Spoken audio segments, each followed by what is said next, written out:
Hüdapar olarak bu hafta anız yakma meselesini gündeme taşıyacağız ve çiftçi kardeşlerimiz tarafından doğru bilinip aslında yanlış olan bazı uygulamaları anlatacağız.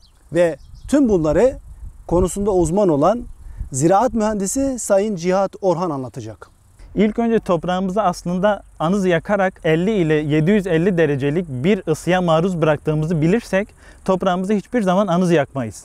Bu çok ciddi bir rakam. 750 derece, öyle mi? Tabii 750 derecelik bir ısıya toprağımızı tabi tutarsak ne olur? Toprağımızın yüzeyinde bulunmuş olan organik maddelerin 750 derecede yaşayabilmesi imkansız gibi bir şeydir. Tabii bu organik madde toprağımızda bitkimizi besleyen en önemli kısımdır. Bunlar yok olursa ekimini daha yapmadan bir sonraki üründen verim kaybına sebep olmuş bulunmaktayız. Burası önemli. Aslında çiftçi bir sonraki dönemde ekeceği üründen aslında ürün kaybına da gidecek. Tabii ki içinde bulunmuş olan mikroorganizmalar, yani toprağın canlı olan kısmı. Burası yok olursa veya mikroorganizmalar ölürse toprağımızda bitkimizi besleyecek hiçbir şey kalmaz. Bu ne demek oluyor? Toprak cansız ve verimsiz oluyor. Tabii ki önümüzdeki yıl bizim biraz daha fazla gübre kullanmamıza neden olacak. Bizim biraz daha cebimizden paranın eksilmesi demektir.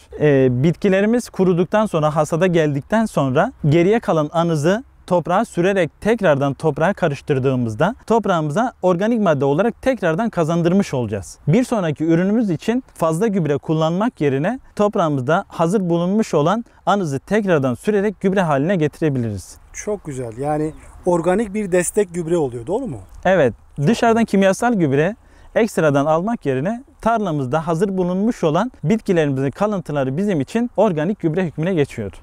Peki Cihat Bey, başka ne tür zararları var? Hava kirliliği. Hepimizin soluduğu havayı haksızca kirletmiş bulunuyoruz. Sulama dönemlerinde toprağın içmiş olduğu suyun yeraltı sularına, tabi uzun vadede geçtiğinden dolayı yakmış olduğumuz maddeler yeraltı sularına karışarak daha sonra da kuyulardan tekrardan insanların içebileceği su merkezlerine doğru bu atıklar gidebilmektedir. Anız yakarak içinde bulunmuş olan ekolojik denge içerisinde yaşamını orada sürdüren canlıların yaşam haklarını elinden alıp onları öldürüyoruz. Tarlada yaşayan hayvanlardan bahsediyorum. Onların yaşam haklarını ellerinden almak bizim hakkımız değildir. Onları da korumak adına, insanları korumak adına ve çiftçimizin cebini korumak adına anız yakmamalıyız.